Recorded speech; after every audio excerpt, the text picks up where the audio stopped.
You'll be the modern day lawnmower man. I'll just be like flying around cyberspace, like earning Xbox achievements. Just waiting for that bleep bloop sound of the achievement popping. That'll be like a drug for me in I was gonna cyberspace. say that's your dopamine. That's your drug. Yeah, I'll just be like chasing that Chivo dragon. Too much energy. Hooray! You're Silverbolt.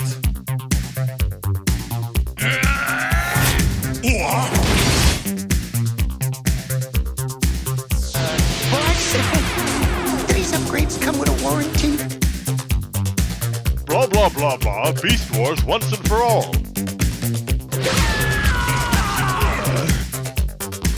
Cheetor, what have you done?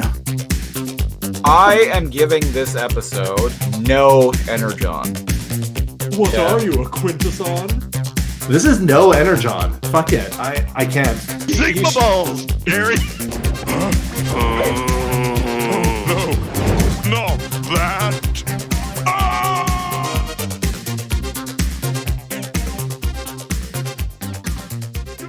Good evening, Maximals. Welcome to Too Much Energon, the podcast where we talk about Beast Wars shit and talk shit about Beast Wars. I'm the Siege, one of your hosts, coming to you live from a mysterious floating mountain somewhere on planet Megatron. Almost said Energon. I'm not sure which one I meant to say this time. No. Anyway, yeah, I'm the Siege. And I'm joined by my co-host. Hello, it's me, NeoCal, and I'm on a giant floating mega head. But it's out of energon, so it's crashing. It was good while it lasted. Yeah, it was fun for a nice little joyride in the sky for a few days, you know. Yeah, But, got to pretend to be Megatron. I presume that whenever you use the speaker, right, Yeah. to the megaphones or whatever, there's an automatic Megatron amplifier that just makes you sound like him. Does it make you sound like him, or does it make you sound like those the impression of that those guys on Twitter say that they do really well? Yes. Listeners, we alluded to this in a couple previous episodes. Some dudes on Twitter No, it being specifically makes you sound like Christopher Siege's impression of Megatron. mine specifically, or actually, what better yet, the bad sound-alike from the 1996 Beast Wars video game. There we go. Yes, the planet has energon. Excellent. You there. Give me your spark. I'm going to end the beast machines once and for all. Each and every one of them. Yes. Even the ones that aren't beasts. How are we doing this week, Cal? We're doing. We're doing. We're watching Spider-Man a month after everyone else has. Well, it depends. I went and saw it in theaters on December 30th, I think it was. Okay, so year. 4 months. I went and saw it 4 months after.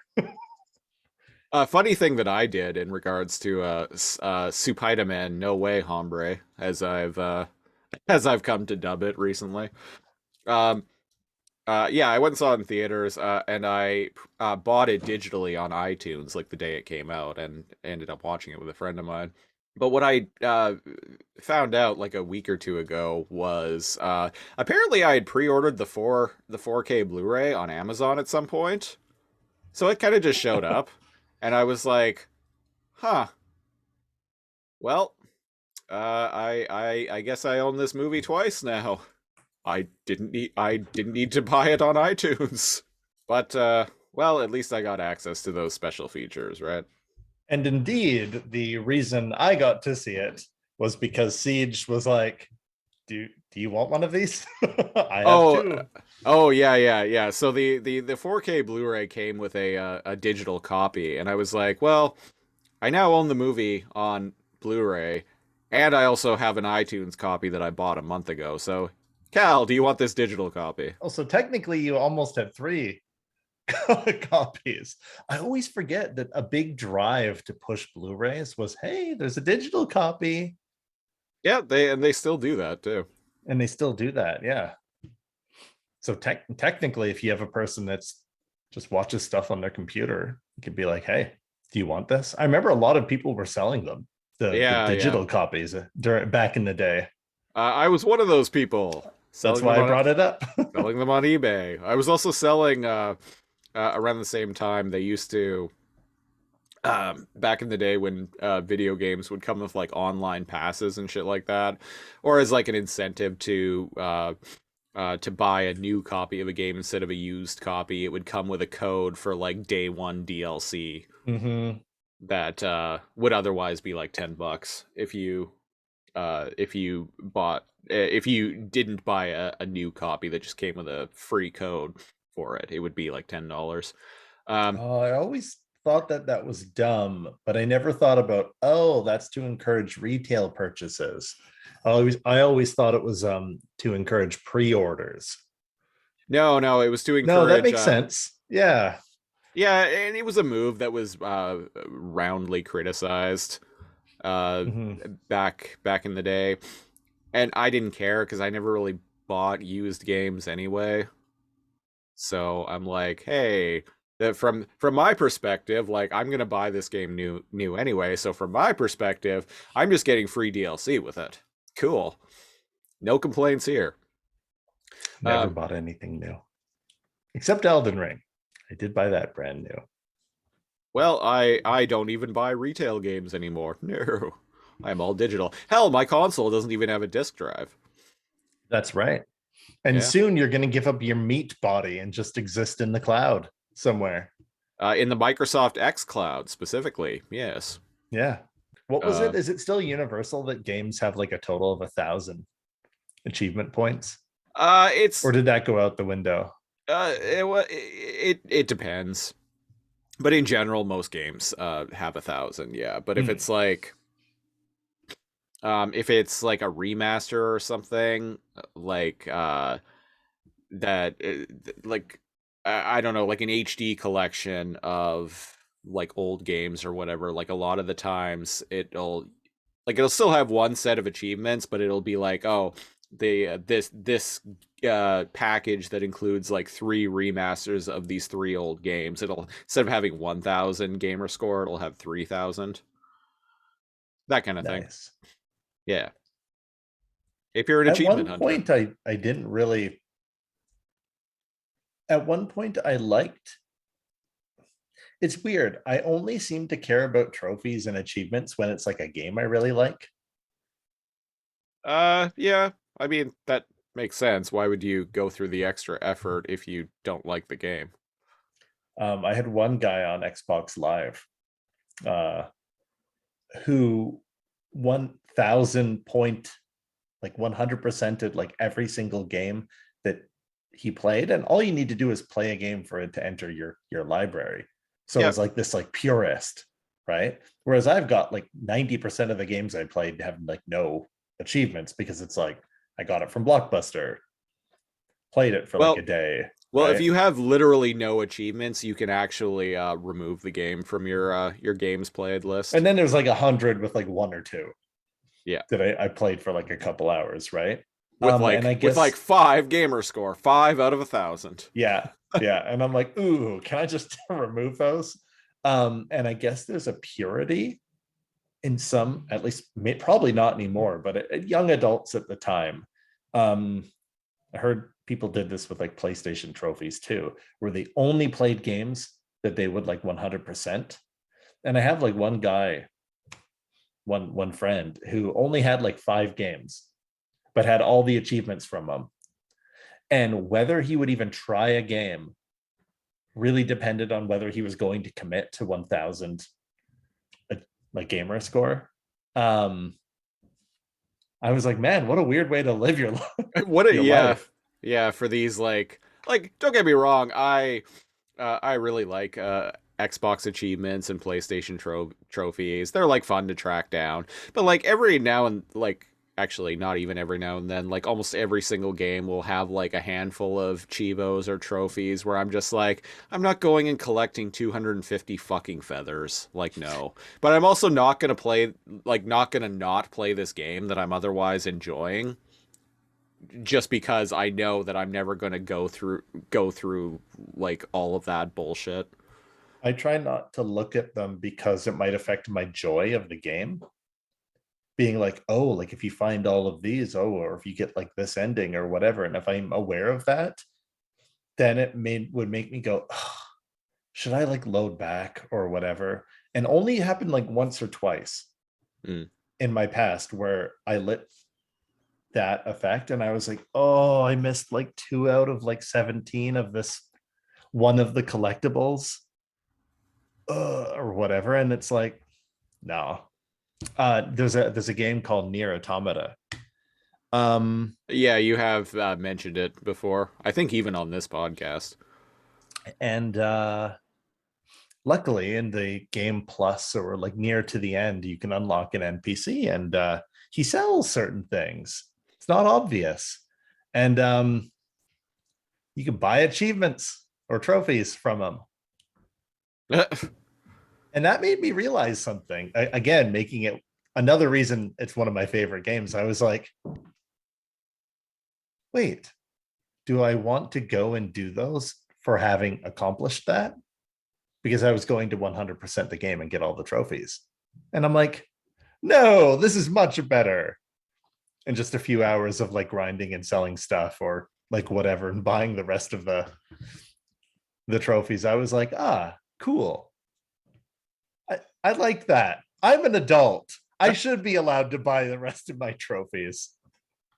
I had a coworker who in the Resident Evil 2 remake, shortly after that came out, they released a DLC pack for $6.99 Canadian that would unlock all the weapons.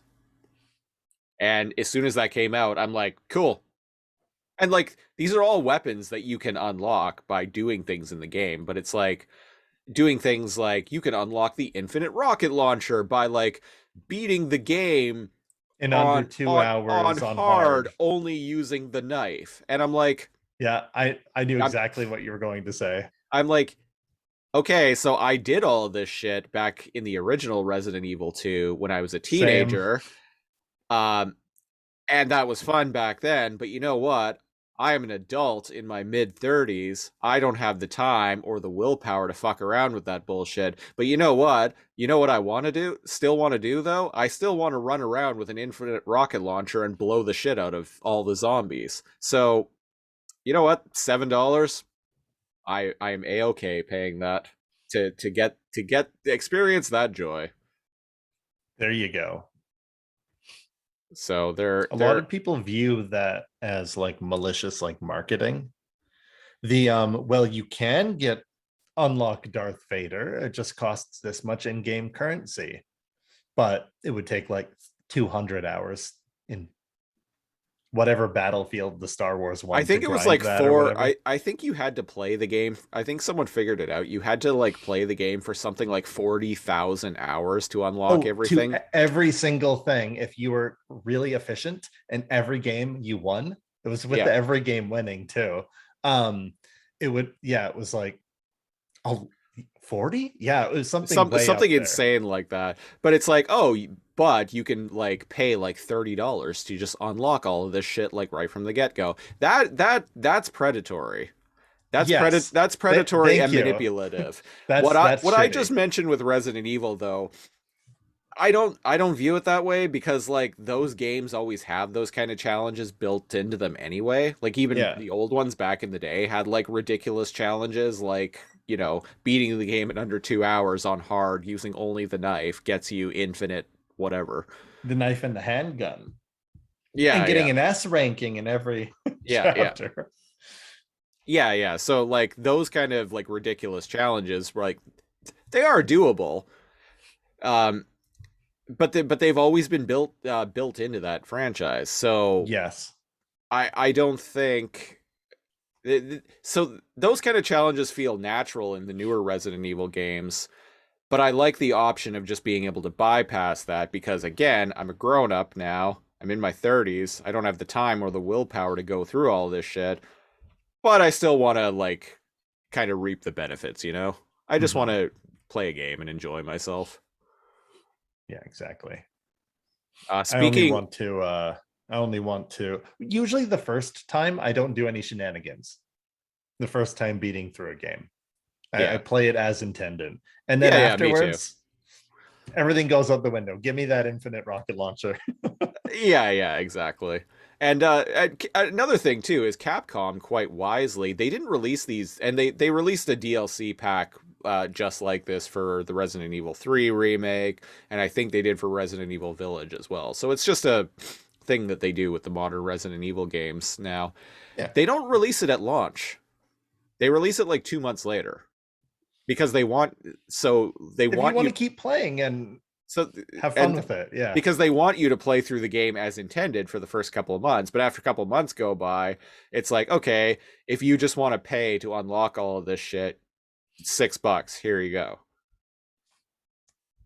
So, and again, I think that's another reason why, like, the way they go about it isn't predatory and manipulative. No, I think that's a lot different than the many tactics games can use to be manipulative. Especially sports games.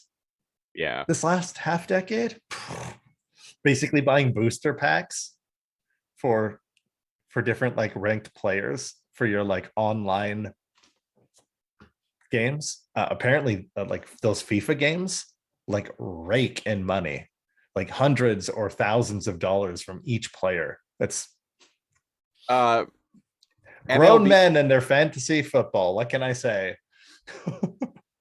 MLB The Show.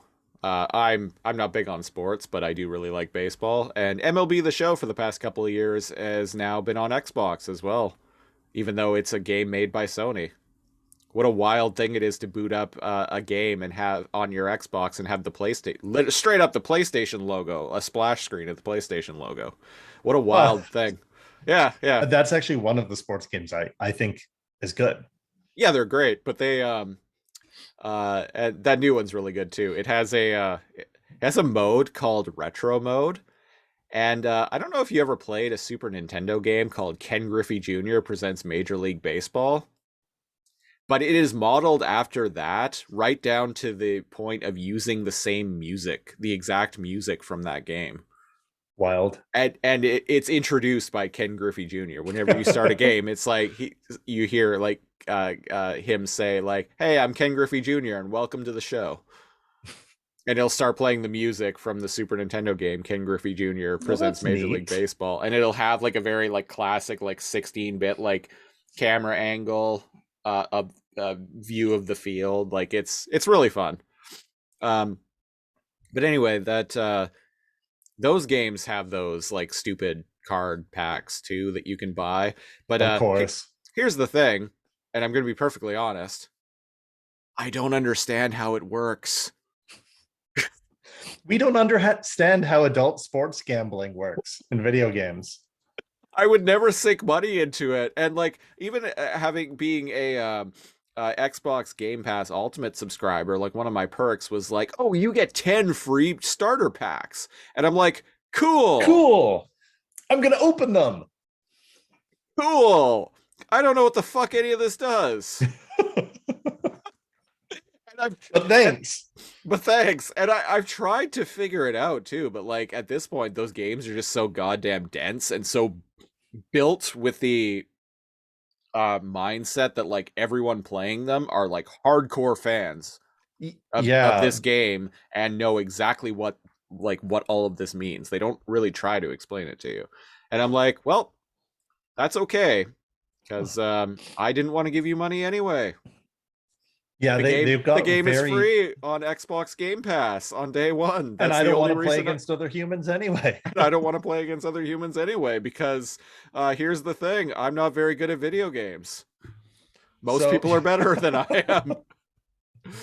So why would I want to give you money for small boosts in my ability to beat other humans. Joke's on you.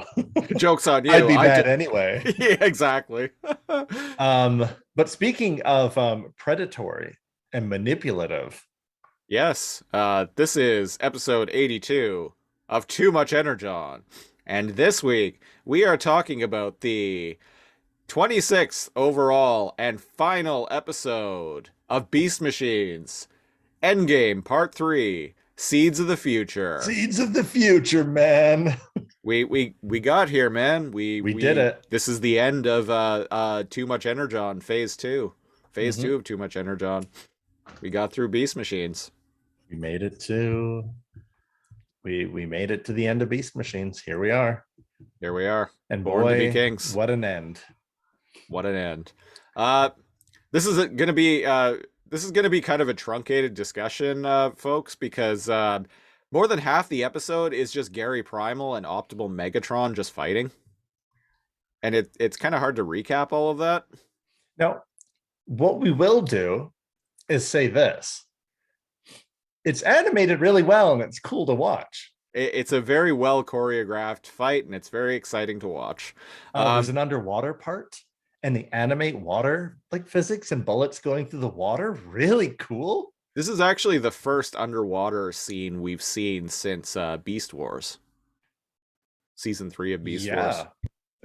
There's water here, folks. It's probably like sewer water. Well, I mean, actually, I was gonna say, like, I can't imagine they would have sewage because they're robots, but I'm like, wait, they have organic components, so maybe they do have wastewater. It's very infrequent, but you know, maybe they take maybe they've got certain, you know, coolant fluid that they need to change here and there. Maybe they take a maximal break from every now and then. I'll be back in 20 minutes. I gotta take a maximal dump. Yeah, I'm gonna go maximize the shit out of that toilet. Yeehaw. So it seems like we're doing filler, folks. It's because again, 80% of the episode is and then like they fight and they say some really cool stuff and like Garry Primal says, looks like this is a farewell to arms. Farewell to arms, Megatron, as his arm gets blown off. That made me chuckle. Real quick, listeners, I got to apologize. I got stricken with allergies literally like 10 minutes before we started recording. So I wasn't gonna say anything, but like 5 minutes ago, we have different allergies, and my eyes like started watering. So if it looks like I'm crying, it's because I'm so emotional over this last episode. The episode opens like picking up where the last one left off. Garry is greeted by Optimal Megatron, and Gary's like, "Wow, you're in my old body. Looked way That's better. kind of weird, bro. It looked way better on me." And And you know what? Megatron's like, "Why no, I wear this far better than you ever could have. Yes." I actually like the way the optimal body looks on Megatron. Like, it looks cool. Like, I mean, it's a couple years later, right, from this last season of Beast Wars, so the CGI is better. I find the way the character moves a lot more naturally. It's less metallic looking, like less there's that less chrome. It doesn't have that chromatic chrome effect. Yeah.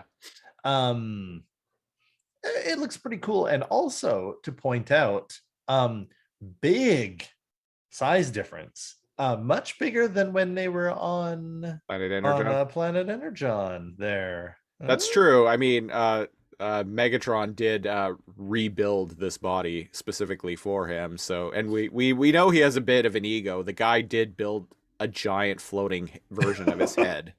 Well, he got a taste of being a giant floating head on Planet Energon.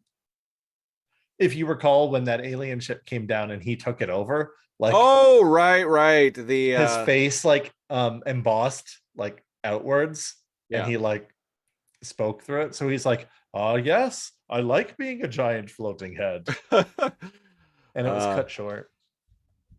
So yeah, Megatron explains that that he chose that body because it seemed fitting and had a delicious amount of irony to it, which I agree. So bravo to the writers on that. That was a very solid creative choice. And if you recall last episode of the podcast, I was like, huh. So what? I mean, the optimal Optimus body has a beast mode, so isn't he like becoming a filthy organic again? But he actually mentions he's like Perfect in every way, of course, without that wretched organic form. yeah. He's like without the limitations of a accursed beast mode, I think is what he says. What was And the beast mode? it was a gorilla. It was a gorilla with like a chrome blue face and torso. Right. If I had the toy available, it's packed away. But if I had the toy available, I would show recall to it you. now. Yeah, I was never a big fan of this. When The it was optimal body. Yeah. It was weird. It's like a jet with feet. Yeah.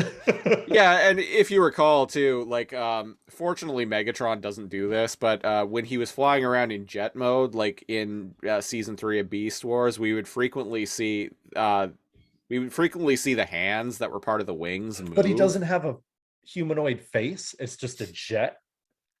Jet with like moving hands and arms And then that are he moving gesture around. with his hands in front of him, and I always thought that was fucking weird looking. it was. Fortunately, Megatron doesn't do this. Megatron's like, say hello to some old friends of yours, Garry. And some spark extractors like bring down the sparks of presumably the sparks of the rest of the Maximals. And Megatron's like, now I need to stay busy while my robots repair the machine so I can attain my final ascension. So, Garry. Yeah, they were bickering, and Primal shot some shit and broke some equipment. Yeah. So, Garry, here we are. It is WrestleMania. I challenge you to a no-holds-barred, no disqualifications match. Right here, right now, in front of all these people. What do you say? Primal walks up and he's like, better yet, make it Hell in a Cell. And then giant cage descends from the... Well, but before the cage descends, Garry grabs a mic and is like, I accept, Megatron. And Megatron's like, good! And swats him out of the way, and by God, they're taking it backstage! Oh, it starts backstage. We're taking it backstage, folks. Remember, no holds barred, no disqualifications, falls count anywhere.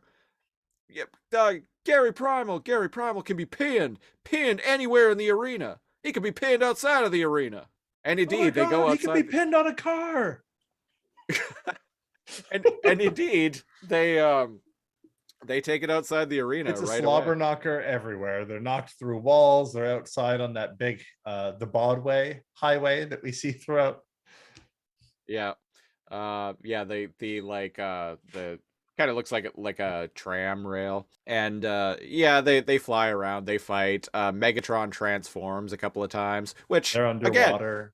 Which again, I like. He actually transforms into the two vehicle alt modes of the optimal Optimus body. He turns into the jet mode and flies around, chasing Garry around, and at one point he turns into the tank car thing and shoots at him. Yeah.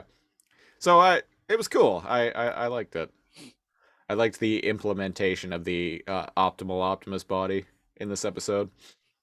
And Primal's trying his best. You had mentioned they end up underwater, and it's I watched the episode last week with the commentary by the writer Bob Skur. And he was saying that the whole point of that scene was to slow slow the action sequence down, because like the first like half of the episode is just wall to wall, like it's just a big like wall to wall like action chase sequence. And so the whole reason for the underwater thing was, one, this is the final episode and we haven't had an underwater scene, so in the final episode you want to do something new, and two, it slows the action down, at least for a little And the bit. effects are cool. So kudos to the effects of like the air bubbles following the blaster shots Right. through the water, and it's cool effects. But yeah, it does slow it down. They fight underwater. Primal dodges torpedoes somehow. Yeah, and the torpedoes that Optimal Megatron fired end up blowing a hole in this pipe that starts sucking some of the water out, and Garry gets pulled in with it. And then they fight some more. then they fight, and then Megatron like goes around because he can't fit through the hole. Apparently, I'm like, why don't you just shoot a bigger hole? Make the hole bigger. All these questions and more. All these questions and more will be answered on the next episode of Beast Machines. Oh wait, so they end up. Let's get into the spiritual final chunk, shall we? Yeah, they end up after they do some more like chasey fighty nonsense. They end up on top of the Megadome, and Megatron starts summoning the sparks. Before he choke slams Primal off the top of the cage. Off the top of the Hell in a Primal Cell. falls 23 feet onto an announcer's table. Yeah. So Megatron starts absorbing. They're on top of Megadome. Megatron starts absorbing the sparks, and Garry is like trying to tell them like, no, fight it. Don't go. Don't let him control you. Don't let him draw you into him. Right, because his final plan is to absorb them all to make himself more powerful. And that's not quite his final plan. He's going to reveal that in a second, but as of now, Primal just realizes, oh, he's absorbing literally all the Transformers. Yeah, and he gets bigger. He gets to like kaiju size. Like to the point a few minutes from now in this scene, like he's holding Optimus Primal just in the palm of his hand. That was cool. I was like, oh. And there's a part when Primal's like, not as long as I still draw breath. Ah! And he shoots him, and it just kind of hits his leg and does nothing. Yeah. He's like, oh, Primal's still fighting, even though you're so close to the end. Even though your futile attempts to stop me can do nothing. And I'm like, what a twist. What a twist. After Megatron absorbs like a shitload of sparks, he like force lightnings the top of the Megadome and like blows a hole wide open in it, all the way down to the Earth's core. And all the way down to Cybertron's organic core. And he's like, now it is time to reveal my plan. The organic core of Cybertron. All I have to do is activate the key to Vector Sigma and fire it in there. And then Cybertron will become a truly perfect technological paradise for me. I don't know. Basically, he will become Cybertron. Yeah.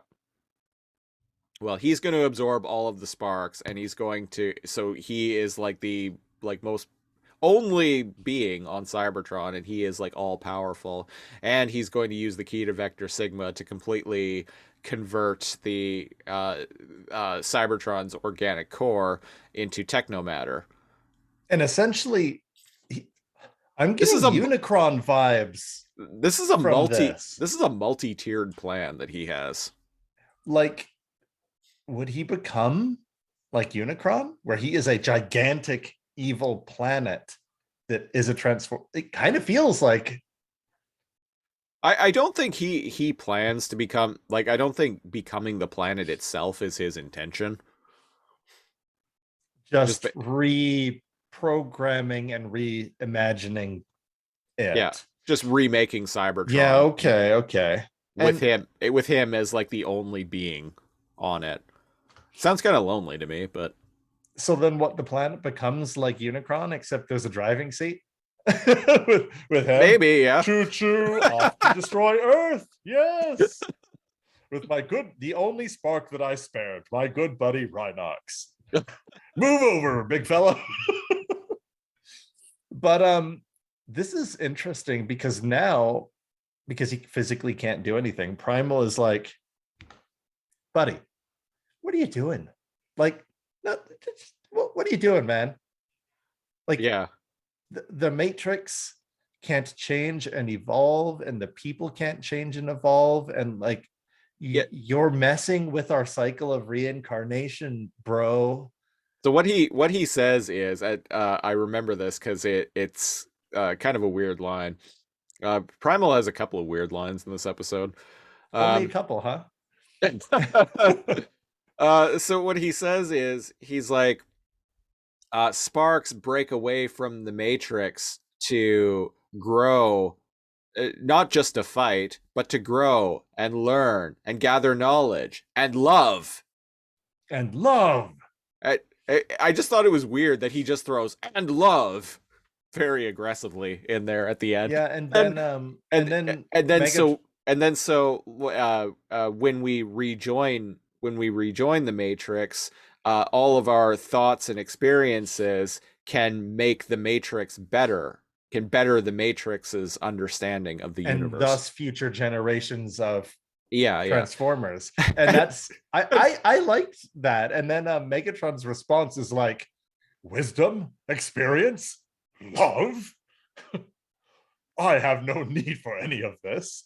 Yeah, he's like, you expect me to concern myself with such trivialities? Such trivialities. Megatron, you're mad. You're megalomaniacal. Oh yeah, he's like, you're megalomaniacal. Yeah, And I half expected him to be like, yeah. Just call me Megalomaniacal Tron, bitch. How about Megatron for short? I like the ring of that. Way better than my old name, GALAVAR. Which of we will not speak? Gary's just down there, like, getting baked, taking a smoking a joint, being like, your name was GALAVAR, dude. Fucking nerd. I wonder if they were going for like, actually, that was my slave name vibe, because the Predacons descend from the rafters like Sting. Descend from the rafters like Sting, and that was the old him. This is the new him. Yeah. Call him Megalomaniacal Tron. It rolls off the tongue. Megatron. Sorry, I just had a bug on me. That was startling. No, get out of here, bug. Yeah, get out of here. Waspinator fucking Predacon. needs power. So Megatron tries to access the Oracle, so he can bring up the key to Vector Sigma, and he's like, "Ooh, why isn't this working?" And Gary's sitting in his bubble because he was put in a bubble. Yeah. For some reason, and he's all like, "Fuck you, man." You need my permission because the other half of the Oracle's in me. So if you want to Sigma balls, you gotta get it out of my my cold dead spark. If you want to Sigma balls, you better get on your knees, motherfucker. Say please. But so Gary is like, you have what I need, access to the sparks, and he's like, and I have what you need, access to Cybertron's organic core. That's what I call a stalemate, Megatron. And Megatron's like, actually, all I need to do is just take the Oracle away from you. Yes. And he just does that. Kudos to, keep in mind, he came from having nothing being a rogue spark and just being trapped inside of a maintenance drone Yeah, body yeah. to this. Like I have to give the planning and the cunning and everything kudos to Beast Machines Megatron, because boy is he smarter than Beast Wars Megatron. Well, and like all of the things that he incorporate, like the key to Vector Sigma was not a thing that he originally had. He has had that because Tank Knox found it. And then as soon as he got control of it, he just incorporated it into his overall plan. And now, like you said, when he's like, stalemate Megatron, Megatron's like, actually, no. And just like in 5 seconds, he just downloads it and pulls the rest of the Oracle and the Sigma protocol from Primal. And Primal's like, no. And he's like, thank you. Like, it's this big rousing speech of defiance. And Megatron's like, oh, never mind. I'll just stick that on a USB. Stalemate, Megatron. Actually, no. Fuck you. The only reason I haven't destroyed you is because I want you to see this. Yes. Yeah, I want you to see the climax of this story. And it works. So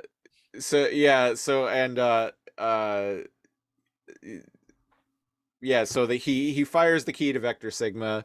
He summons the key to Vector Sigma and fires it into the organic core. And Gary's like, no.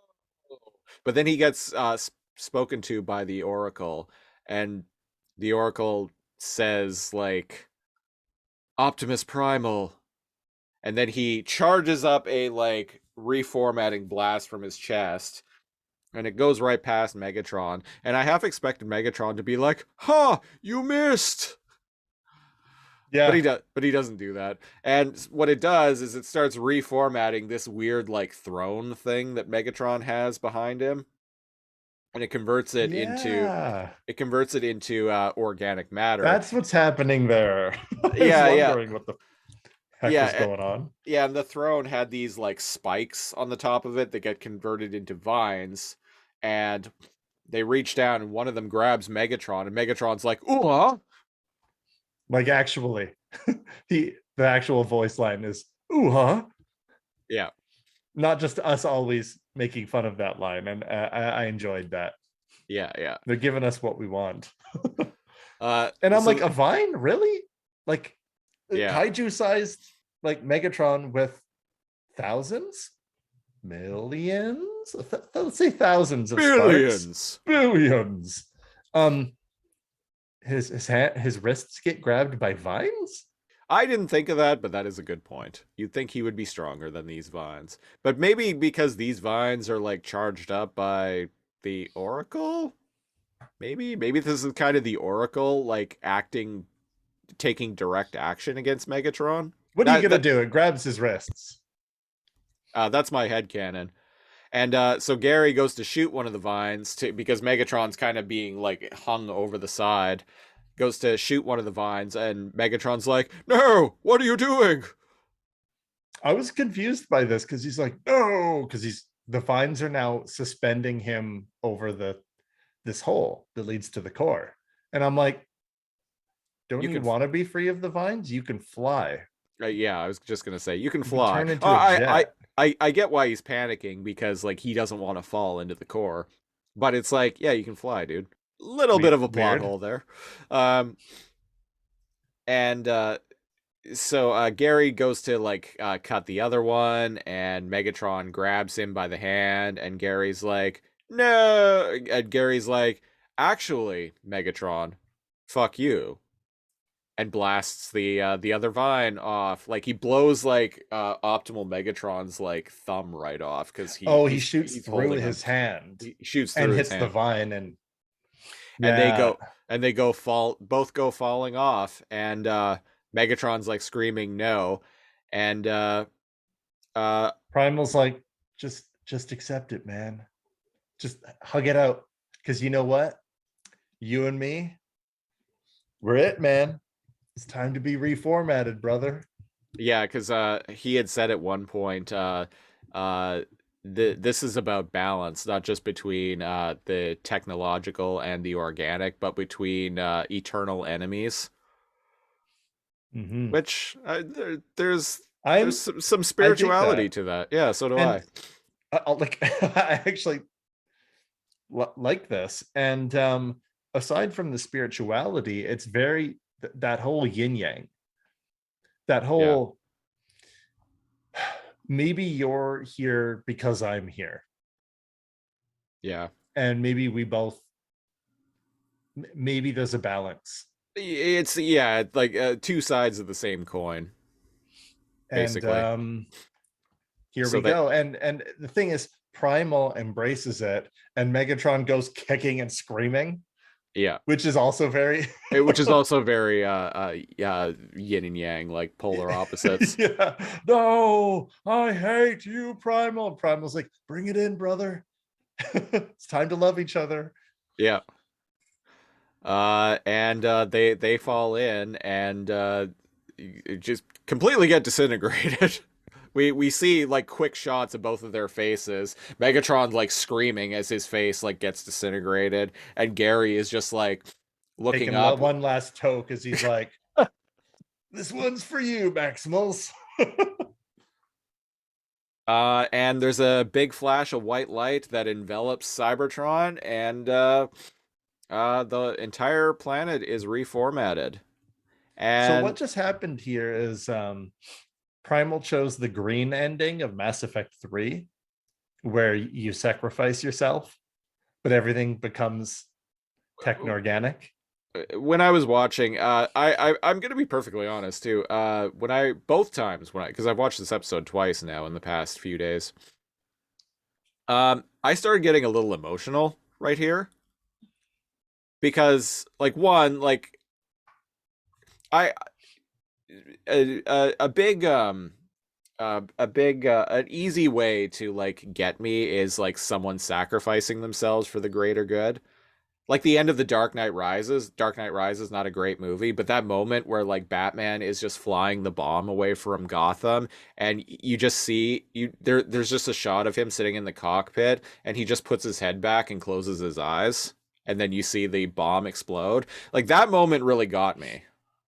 So like things like that really get me. So like Optimus Primal like dying, like willingly sacrificing himself to save everyone and just reformat Cybertron just got me right away. And to see Cybertron like being having been completely reformatted just right away, like it started getting me. I'm like holy shit, the son of a bitch did it.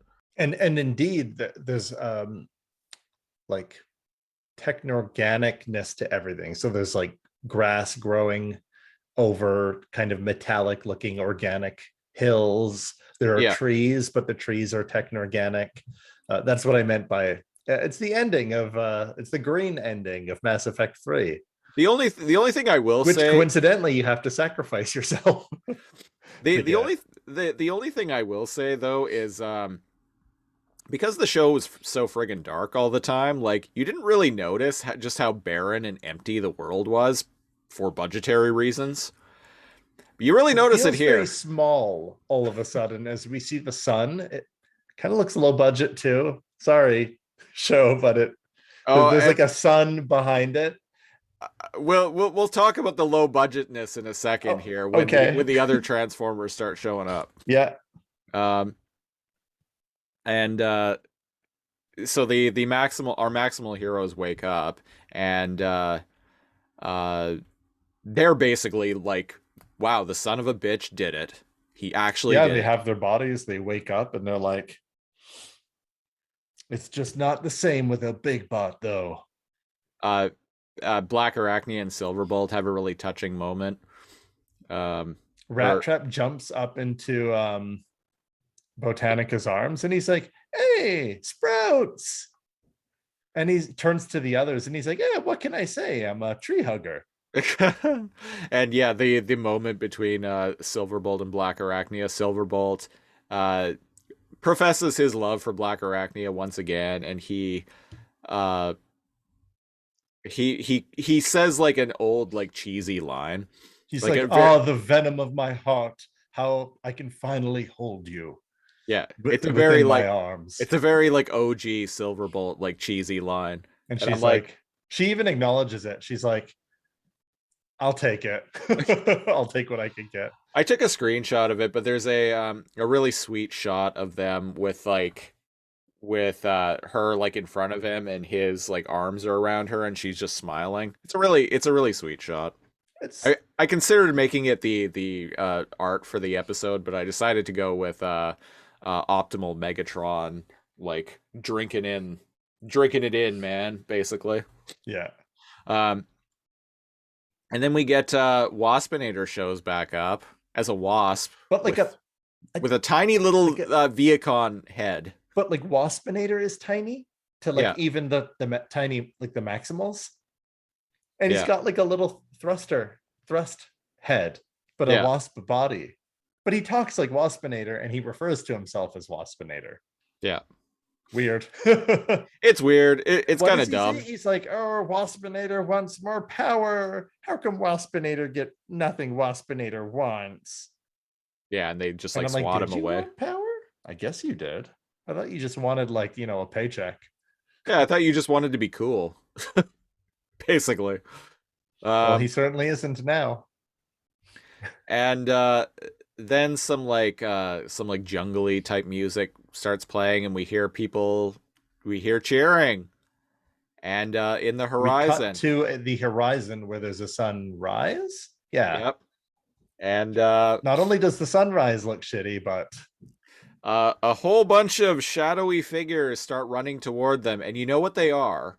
They are Optimus Primal's gorilla mode, just all black.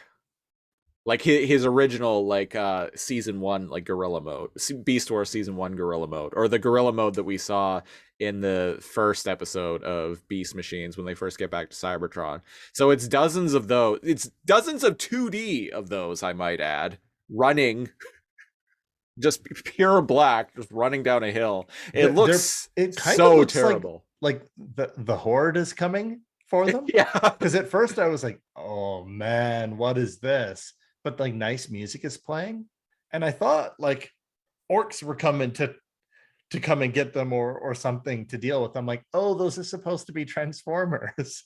Yeah. Joyfully coming to embrace their saviors. Yeah. Which it looks like shit. I found the moment really It touching. looks like the moment is touching, but like it's jarring how bad everything looks. And at least they fix how bad everything looks because Botanica is like, let's spruce things up a bit. And she starts making flowers. Yeah, all over Cybertron. And then, wouldn't you know it, Cheetor's eyes start glowing and the Oracle And he starts looks talking into to the him. sky. And he repeats a line that Garry Primal said in the beginning of the show. Is this when there's like a spiritual shot of Primal? Yeah. Like a Mufasa in the clouds? Yeah. Yeah. And it sees Garry kind of just floats away. And Cheetor is like, yes, I understand. Which is something that Optimus said to the Oracle at the beginning of the show. So And it said something like, it's up to you to lead the blah, blah, blah, and like unite something. I just like that moment because that's very much like, one, it's a full circle moment, but it's also, it's passing the torch. Like, Cheetor is truly the leader now. He's the connection to the Oracle. Yeah. Right? And just like G1, the matrix of leadership, Cheetor has the Oracle. He's got the touch. He's got the power. Yeah. And is there arise, Cheetorus Prime. Arise, Cheetorus Prime. Oh, I kind of like that. It's got kind of a ring to it. I understand it costs money, there's budget. I would have liked to see them in a different form, right? Because everything's being reformatted. Yeah, but they themselves were already reformatted though. These are their That's true. He was reformatted by the Oracle through Primal. Yeah, these are their reformatted techno-organic forms. So Makes sense. presumably now everyone on Cybertron is going to look like that. Is going to have some techno-organic form. Yeah. Yeah. Okay. Yeah. I'm fine with that. And so And yeah, Cheat- they kind of is that when they kind of do the memory of like Big Bot? Cheetor says that because Rat Trap is like, oh, it's just not going to be the same without the boss monkey around. And Cheetor is like, but he is around. He lives on. His sacrifice lives on in all of us. And in our memories and in the new Cybertron. Yeah. And that's the end of the episode. And the end of Beast Machines and the end of the entire G1 continuity of Transformers. Oh, that's right. Yeah. Yeah. This is they've been rebooting the Transformers continuity periodically every few years since this. So That's right. Yeah. So long. Continuity. So long, G1. All right. Well, that was episode 82 of Too Much Energon. Here on Too Much Energon, we rate episodes of whatever we feel like talking about on any given week. On the Too Much Energon scale, it ranges from not enough Energon to too much or to a sufficient amount of Energon to too much Energon. Sorry, allergies. It's basically bad, okay, good. Cal, how much Energon are we dealing with this week? The nitpicky things aside, when you have to end things, people don't like it. Mass Effect. Right? I think this is too much Energon. What did we want from Beast Machines? Like Primal not only beat Megatron, but sacrificed himself, and they saved Cybertron. So, and it was cool. And other people might not like the spirituality of it or whatever, but like there's always been a little spirituality in Beast Wars, and much more so in Beast Machines. And this is what I wanted. And, and also the touch off the passing the torch to Cheetor, like you said, like the weird 2D Teletubby like ending is a little bit jarring, but it's too much Energon. I dig it. I forgot to mention that Cheetor also says that we also can't forget about Megatron either, because he played an important part in all of this. And yet he technically lit Cybertron, even though it's the yin yang, right? And even though he was this huge problem, even though he essentially killed all of the Transformers, by it being reborn anew like this, and there's different kinds of life, and it's kind of a utopia. Yeah, his whole space Hitler thing, like in the end, like Cybertron ended up kind of being better for it. Because better than it was before? Better than it was before, because Megatron doing all of that prompted Garry to visit the Oracle, who put Garry on the mission of completely reformatting Cybertron. And lo and behold. And Cheetor recognizes that, and I'm like, my man, Cheetor, you've come a long way. This episode is getting a very high too much Energon from me. Oh, you're all on board. The fight sequence that we yada yada'd over was great. It was exciting to watch. I liked it's the best fight in the entire show. And indeed, like it was nice to see these two like square off after all this time. I liked the implementation of the optimal Optimus body. Oh yeah, it's nothing like, and then they fight some Viacons. Yeah, like it's entertaining. Yeah. Like I said, I got emotional at the end. I liked the banter between Optimus Primal and Megatron throughout the episode. It was great. It was. I got emotional at the end. Like I said, it was nice to actually see them win. to see them succeed. Especially after they're just getting their balls stomped, like all continuously in Beast Machines. It feels like they can't get a win. Hell, people die. Yeah. And yeah, again, the weird like 2D like Gorilla Man figurines like running across the countryside was kind of weird looking, but to it it wasn't bad enough to completely take me out of the moment, but it was something that made me go, "Oh." But And I get the sentiment that they're going for, so that's what I'm going to judge this yes, scene on, not just this bit where they clearly had to make some budgetary cuts. and there's like a shot of like what's supposed to be a city way down in like a canyon as the greenery rolls over and takes it over. But it's all 2D, but it's drawn to have like a 3D effect, but it just makes Cybertron seem really small. Yeah. Like my place to your place, small. Like you could throw a ball and be like halfway across Cybertron. But again, it's the feeling of what they're going for. Yeah. And the themes. And if you imagine a cooler Cybertron at the end of it, then my nitpicks kind of aren't of any value. So I'm with you there. All right. Do we have anything we want to say about Beast Machines season 2 overall? A Beast Machine season 2 overall. It is completely unpredictable.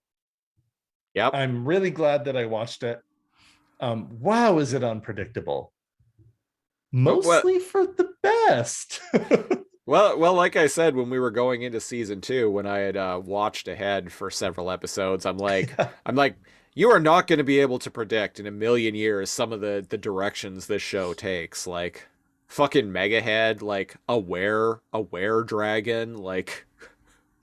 If I had an infinite amount of monkeys typing on an infinite amount of typewriters, they could not have written up some of the episodes of season 2 of Beast Machines.